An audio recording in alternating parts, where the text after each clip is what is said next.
네. 자, 1절입니다.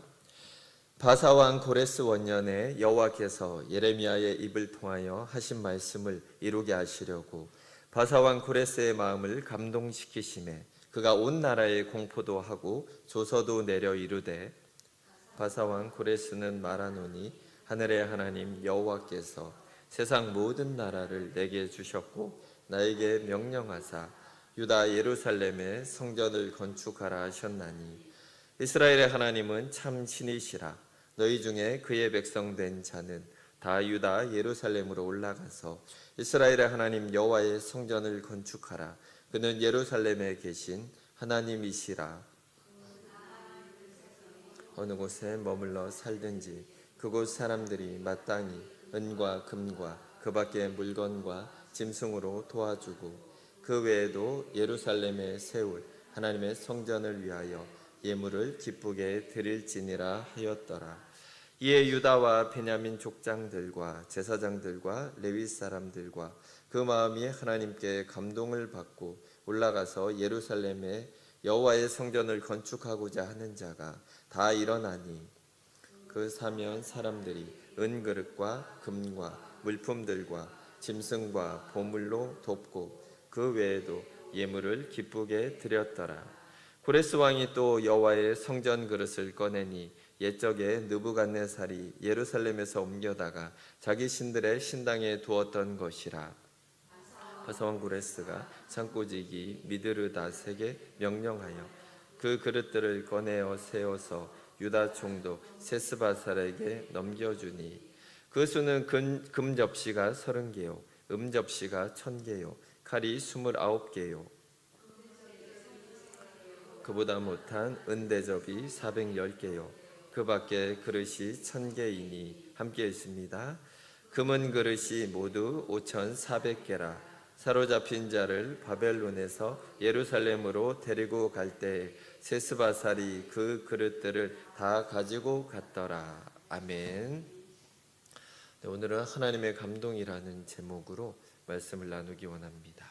자, 오늘은 에스라서를 함께 보게 됩니다. 자, 우리 성도님들이 구약 성경을 이렇게 본문으로 잡으면 사실 조금 어려워하는 그런 경향이 있습니다. 아무래도 신약보다는 구약이 더 먼 옛날 얘기처럼 느껴져서 어렵기도 하고 우리가 잘 안 읽기도 합니다. 사실 매번 통독을 다짐하지만 우리가 창세기는 억지로 읽고 출애굽기에서 시내산에 도착하면은 대부분 성경을 접게 됩니다. 그래서 출애굽기 이후로는 잘 모르는 것도 사실입니다. 자, 그래서 에스라서는 특히 많이 설교하는 또 본문이 아니라서 또 어렵게 느껴질 수도 있습니다. 자, 본문에 들어가기 전에 먼저 구약 성경을 조금 살펴보고 넘어가기를 원합니다. 구약 성경은 여러분이 아는 것처럼 신약보다 훨씬 두껍습니다.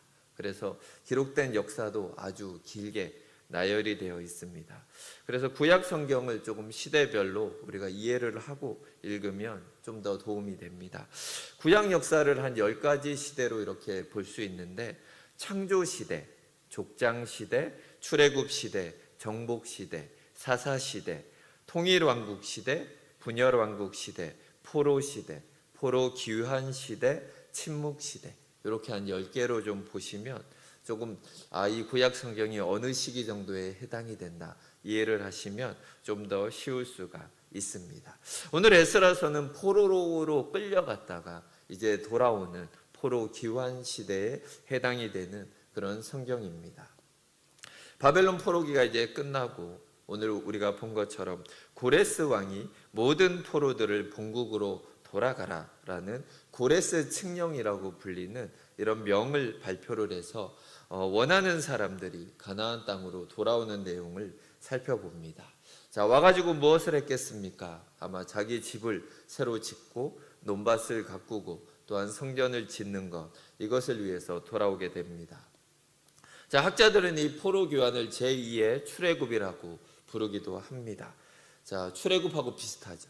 자, 이제 애굽으로 끌려갔던 사람들 처음에는 이제 자기 발로 갔죠. 요셉의 가족들이 갔지만 나중에는 노예처럼 살다가 거기에서 출애굽하는 것처럼 여기에는 노예로 끌려갔다가 오늘 본문에서는 노예에서 해방돼서 돌아오는 상황을 보게 됩니다.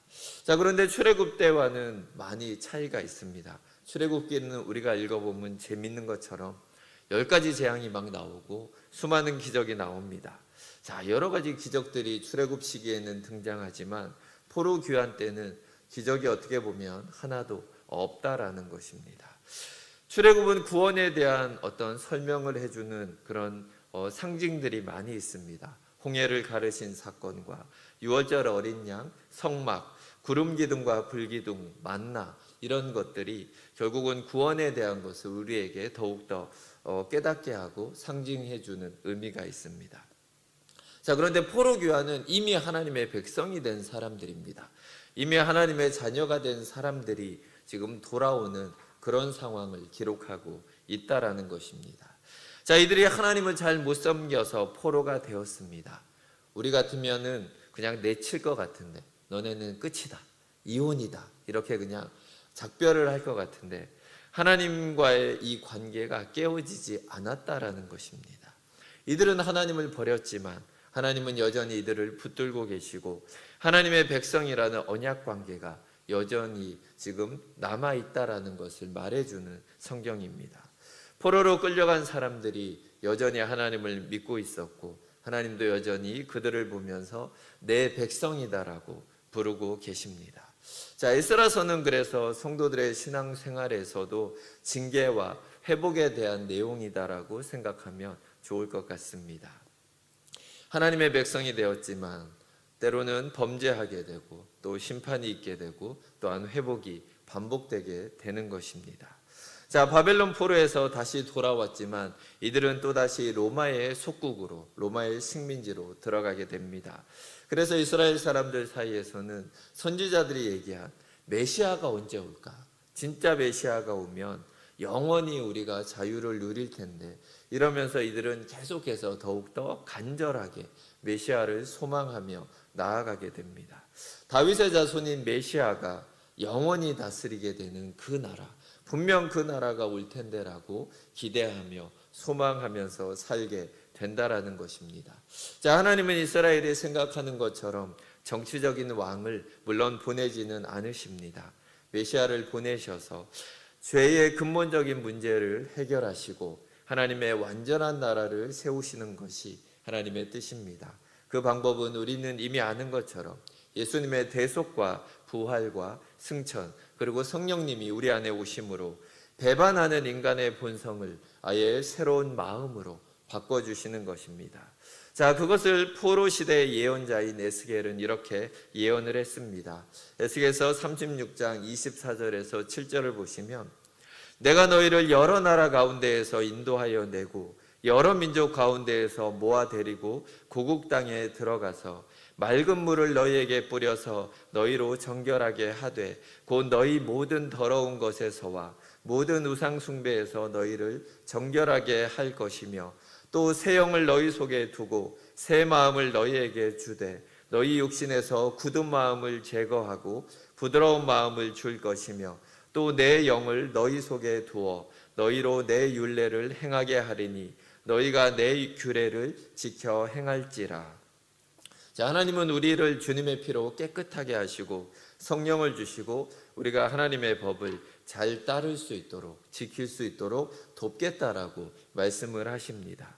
자, 이게 이제 성령께서 우리 마음에 오셔서 우리를 거듭나게 주셨다라는 의미를 담고 있습니다. 자, 우리가 예전에 하나님을 믿지 않을 때는 우리도 강팍했습니다. 교회 다닌다 그러면 비웃고, 교회 다니면 뭐가 바뀌냐, 때로는 그들을 조롱하면서 우리도 그들을 핍박했던 때가 있습니다. 자, 우리가 그렇게 하나님을 몰랐고 싫어했고 믿는 것을 우리는 너무너무 싫어했지만 지금은 스스로 하나님을 믿고 예수님의 말씀대로 어떻게든 살아보려고 우리 스스로 노력하는 우리의 마음을 보게 됩니다. 성령 하나님이 우리의 마음을 바꿔주시고 새로운 마음을 주셨다라는 것을 기억하시기를 원합니다. 자, 에스라서의 포로 귀환은 아직 이런 회복이 완성되지 않은 상황입니다. 그러나 하나님이 이 메시아 예언과 언약을 신실하게 이루어내기 위해서 징계하셨던 포로들이 다시 가나안 땅으로 돌아올 수 있도록 지금 역사하고 계신 것입니다. 에스라서는 이 모든 일이 하나님이 사람들을 감동시켜서 이것을 이루어내셨다라고 기록하고 있습니다. 자, 이제 먼저 고레스를 감동하셔서 포로기환에 조서를 내리는 것을 보게 됩니다. 1절을 보시면 바사왕 고레스 원년에 여호와께서 예레미야의 입을 통하여 하신 말씀을 이루게 하시려고 바사왕 고레스의 마음을 감동시키심에 그가 온 나라에 공포도 하고 조서도 내려 이르되. 자, 먼저 고레스가 어떤 왕이었는지 또 하나님이 그를 어떻게 감동하셨는지 살펴보기를 원합니다. 바사는 페르시아라고 불립니다. 또 고레스는 세계 역사에서는 키루스 대왕이라고 실존하는 인물입니다. 페르시아의 고레스 왕은 바벨론을 정복을 하고 어마어마한 영토를 통치하는 페르시아 제국을 세우게 됩니다. 자, 그런데 이 고레스 왕이 천하를 통일하고 나서 원년에, 그러니까 왕이 되자마자 이상한 조서를 오늘 내리게 되는 것입니다. 자, 그것은 바벨론 제국 때 포로로 잡아왔던 모든 나라의 국민들에게 이제 너희들에게 자유를 주겠다, 너희들의 고국으로 돌아가도 된다라는 그런 칙령을 내리는 것입니다. 자, 이것은 역사상 전례가 없는 기이한 정책입니다. 자, 포로는 노예입니다. 국가와 개인의 재산으로 해당되는 그런 시대를 살던 사람들입니다. 자, 이스라엘에서 잡혀온 포로들이 왕실의 노예로, 때로는 귀족과 또 공을 세운 사람들의 노예로 지금 어떻게 보면 개인의 재산으로 살아가고 있던 때입니다. 그런데 그런 포로를 해방하고 본국으로 돌려보낸다, 이것은 역사상에 없었던 일입니다. 자, 출애굽기를 보면 우리가 좀 더 쉽습니다. 바로가 그렇게 10가지 재앙으로 하나님으로부터 두들겨 맞으면서도 이스라엘 민족을 보내지 않습니다. 그만큼 노예를, 그리고 이렇게 포로를 돌려보낸다라는 것은 사실 있을 수가 없는 일이라는 것입니다. 애굽 왕이 했던 것이 사실 정상적인 모습입니다. 자, 그런데 고레스는 전혀 지금 반대적인 행동을 하고 있습니다. 자, 하나님이 몇 가지 요인으로 아마 감동을 하셔서 이런 전무후무한 정책을 시행하게 된 것 같습니다. 첫째는 고레스 왕이 지혜롭고 덕망이 있는 왕으로 하나님이 준비시켰다라는 것입니다. 정치인들을 보게 되면 그 사람의 인성이 어떻게 됨에 따라 그 사람의 펼치는 정책도 그 안에서 벗어날 수가 없는 것입니다. 하나님은 고레스를 일찍이 감화시켜서 그를 준비시킨 것으로 볼 수가 있습니다. 하나님이 믿지 않는 사람을 감동시키셔서 착한 일을 하게 하시는 것은 결코 어려운 일이 아닙니다. 당시 고레스 대왕은 페르시아 국민들에게 아버지로 불릴 만큼 그 누구보다 이상적인 군주로 그 역할을 잘 감당을 했습니다. 나중에 페르시아 제국을 정복했던 알렉산더 대왕도 이 키루스 대왕, 그러니까 오늘 나온 고레스 대왕의 무덤 앞에서 경의를 표했다라는 그런 일화가 있을 정도로 그의 인성은 세계 역사에서도 인정을 받는 그런 사람이었습니다. 자, 그런 고레스가 포로들에게 관용을 베풀어서 노예들의 삶으로부터 자유를 준 것입니다. 자, 물론 정치적인 목적도 있었을 것입니다. 자, 굳이 그 나라 사람들을 잡아두는 것보다 각 나라로 돌려보내서 거기에서 다시 그 땅을 일구게 하고 더 많은 조공을 받게 한다라면 그것이 페르시아 제국에도 도움이 될 거라는 생각을 했을 수가 있다라는 것입니다. 자, 그런데 그 모든 판단과 결정이 하나님이 그를 감동시키셨기 때문에 가능했다라는 것입니다. 하나님의 감동과 하나님의 역사는 우리의 감정과 이성을 뛰어넘는다라는 것입니다. 우리의 생각으로 도저히 안 될 것 같고 우리의 마음으로는 도저히 안 될 것 같은 것들이 하나님이 하고자 하신다라면 이루어진다라는 것입니다. 자, 그런 생각들을 억누르는 감동을 받았기 때문에 우리도 하나님을 한번 믿어볼까, 우리도 교회에 한번 나와볼까, 이런 생각으로 우리가 다른 사람의 손에 이끌려서 때로는 자기 발로 교회를 나오게 된 것입니다. 자, 고레스에게 아무도 생각해 보지 않은 이런 식민지 정책을 하나님이 떠오르게 하셨고 또 또한 그것을 실천하게 하셨습니다. 자, 포로 해방이라는 이 정책은 페르시아 사회에서 엄청난 반발을 가져올 수도 있었던 사건입니다. 자, 예를 들어 미국만 해도 노예 해방이라는 이 정책으로 인해서 남과 북이 나눠져서 4년 동안 피 터지는 싸움을 했습니다. 한쪽은 노예를 해방해야 한다, 한쪽은 절대 안 된다라고 정말 피를 흘리면서 4년을 싸운 역사가 있다라는 것입니다. 자, 그 모든 난관을 극복할 수 있도록 하나님은 지혜를 주셨고 또한 슬기롭게 이 모든 것들을 해결할 수 있도록 도우셨다라는 것입니다. 또한 두 번째로 하나님은 사람을 통해서 고레스를 감동을 시키십니다. 당시 바사 왕국의 고위 지도층에 다니엘이 있었습니다. 다니엘서 6장 28절을 보시면 이 다니엘이 다리오 왕의 시대와 바사 사람 고레스 왕의 시대에 형통하였더라. 다니엘은 예레미야의 서책을 통해서 70년이 지나면 하나님이 포로들을 본토로 돌려보내시겠다라는 예언을 깨닫고 기도를 하는 것이 나오게 됩니다. 자, 이제 70년이 다 되었습니다. 다니엘은 아마 이 일을 할 사람이 누구라고 생각을 했겠습니까? 당연히 지금의 왕인 고레스가 이 일을 할 것이다라는 생각을 했을 수 있다라는 것입니다. 이것을 뒷받침할 증거도 있습니다. 200년 전 이사야서를 보시면 그 일을 행할 자가 고레스라는 예언이 또한 기록이 되어 있습니다. 이사야서 44장 28절에 보면 나는 여호와라, 고레스에 대하여는 이르기를 내 목자라, 그가 나의 모든 기쁨을 성취하리라 하며 예루살렘에 대하여는 이르기를 중건되리라 하며 성전에 대하여는 내 기초가 놓여지리라 하는 자니라. 자, 누가 봐도 고레스를 통해서 하나님이 예루살렘과 성전을 다시 세우겠다라는 예언으로 볼 수가 있는 것입니다. 아마 다니엘은 이런 말씀을 고레스 왕과 대화를 했을 수가 있습니다. 다니엘은 결코 신앙을 숨기는 사람이 아닙니다. 자, 죽음을 앞두고도 계속해서 그는 기도를 쉬지 않았던 것을 우리는 알 수가 있습니다. 자, 그래서 2절을 보면 고레스는 이렇게 고백을 합니다. 바사왕 고레스는 말하노니 하늘의 하나님 여호와께서 세상 모든 나라를 내게 주셨고 나에게 명령하사 유다 예루살렘에 성전을 건축하라 하셨나니. 자, 이사야의 예언을 알고 있는 것처럼 보이고 있다라는 것입니다. 물론 고레스 왕이 하나님을 정말로 믿었다라고 보기는 어렵습니다. 다신교 시대에 하나님은 단지 노예들의 신에 불과했기 때문입니다. 애굽의 바로 왕도 10가지 재앙을 겪으면서도 하나님을 인정하지 못했던 것이 노예의 신을 자기가 믿는다라는 것은 쉽지 않은 결단이었다라는 것입니다.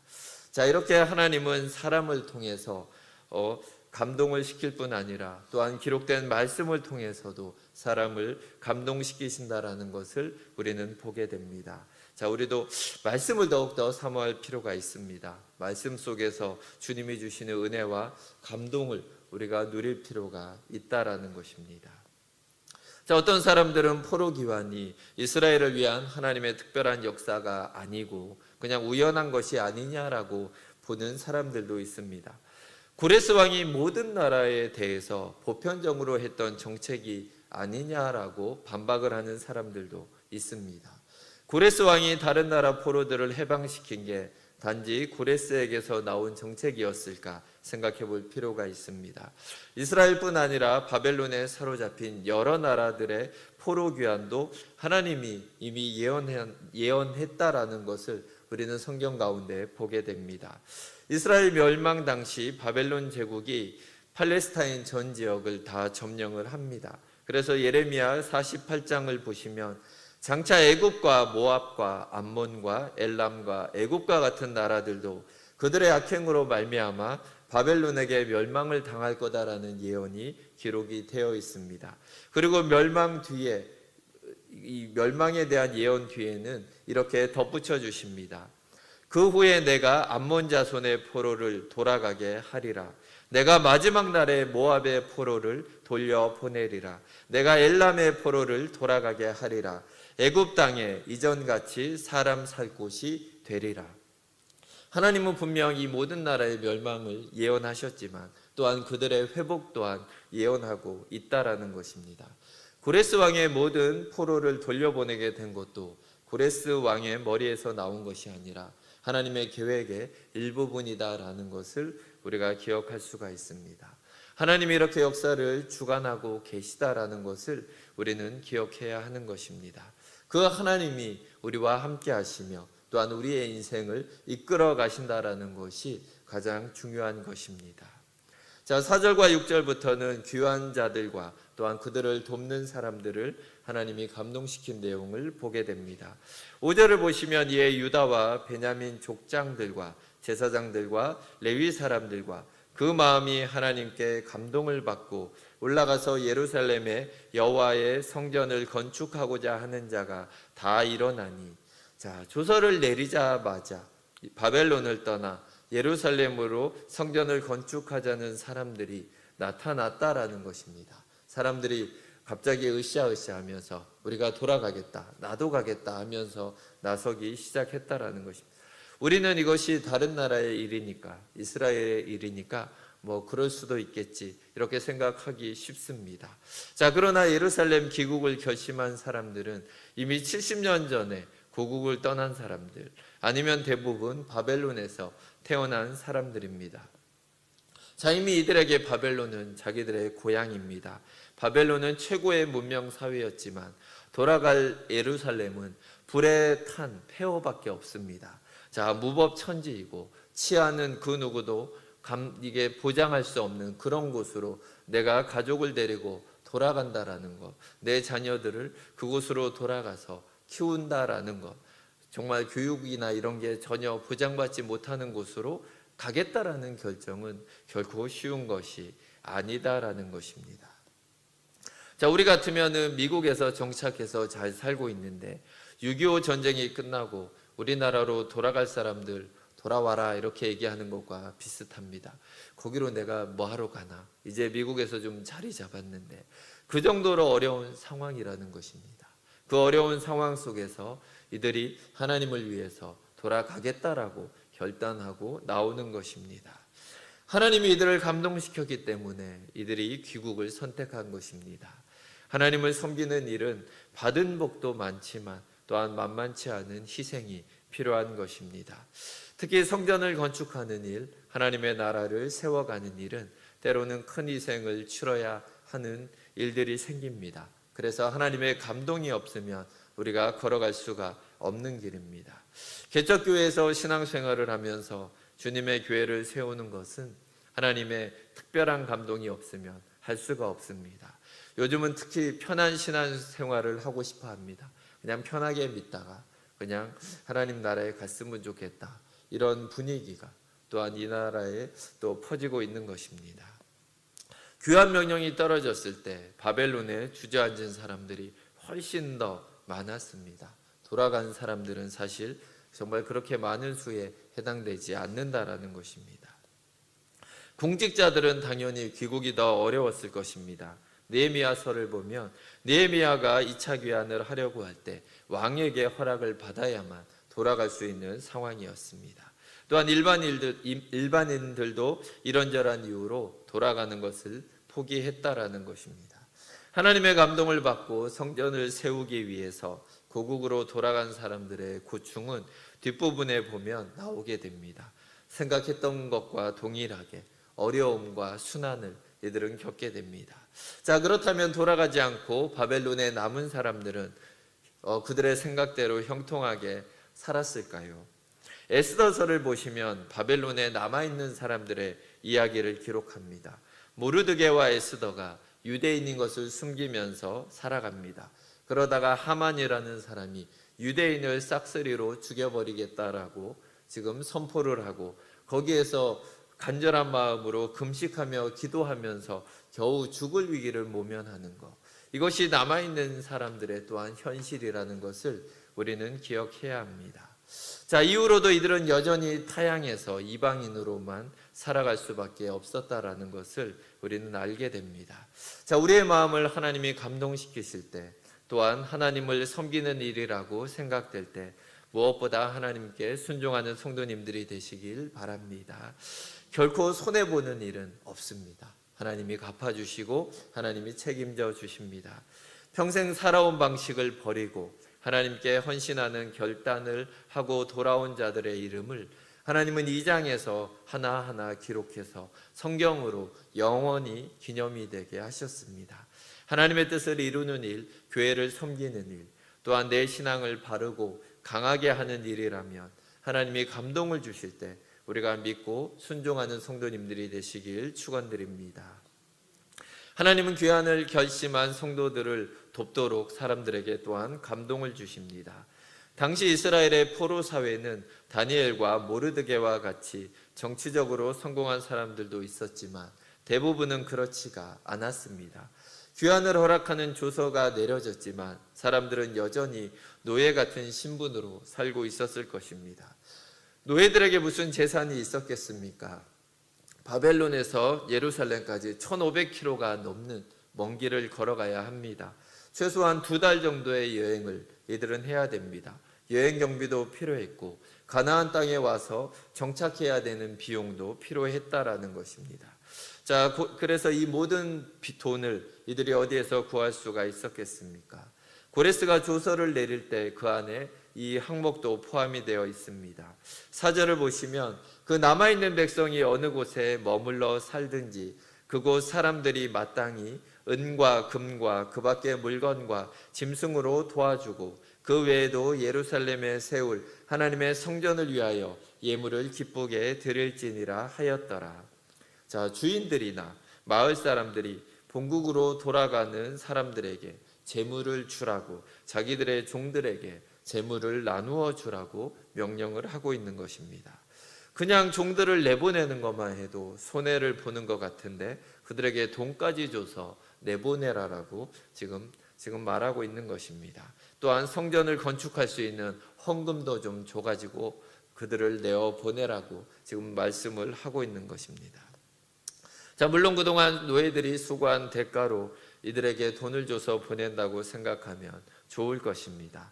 하지만 이들도 그래도 자기 마음대로 선뜻 이들에게 돈을 주는 것은 결코 쉽지가 않을 것입니다. 자, 그런데 6절을 보면 그 사면의 사람들이 은그릇과 금과 금품들과 짐승과 보물로 돕고 그 외에도 예물을 기쁘게 드렸더라. 자, 누가 이들을 감동시키신 것입니까?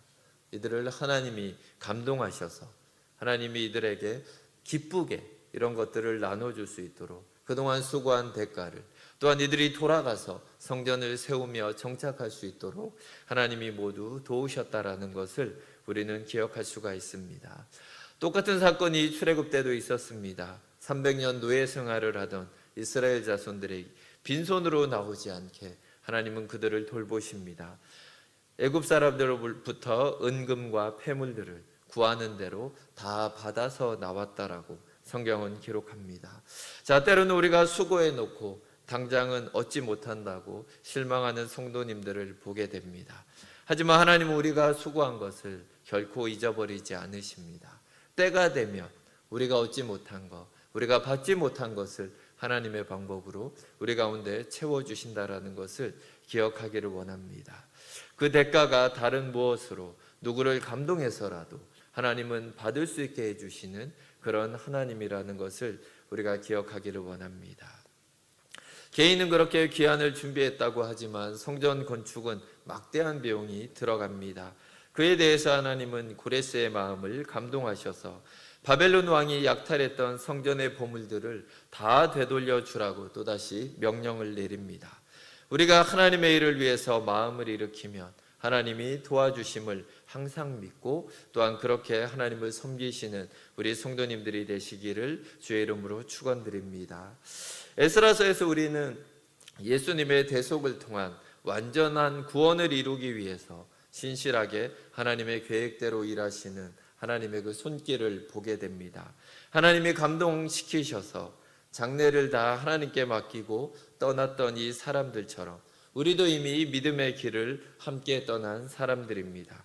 또 하나님이 감동시켜 주셨기 때문에 우리가 이렇게 주님을 믿고 주님께 헌신하며 섬길 수 있으니 우리는 주님께 감사할 뿐입니다. 자, 우리가 더 하나님을 섬기고 싶어도 나이가 들면은 우리가 섬길 수가 없습니다. 아무리 봉사를 하고 싶어도 때가 되면은 섬기는 것이 쉽지가 않다라는 것입니다.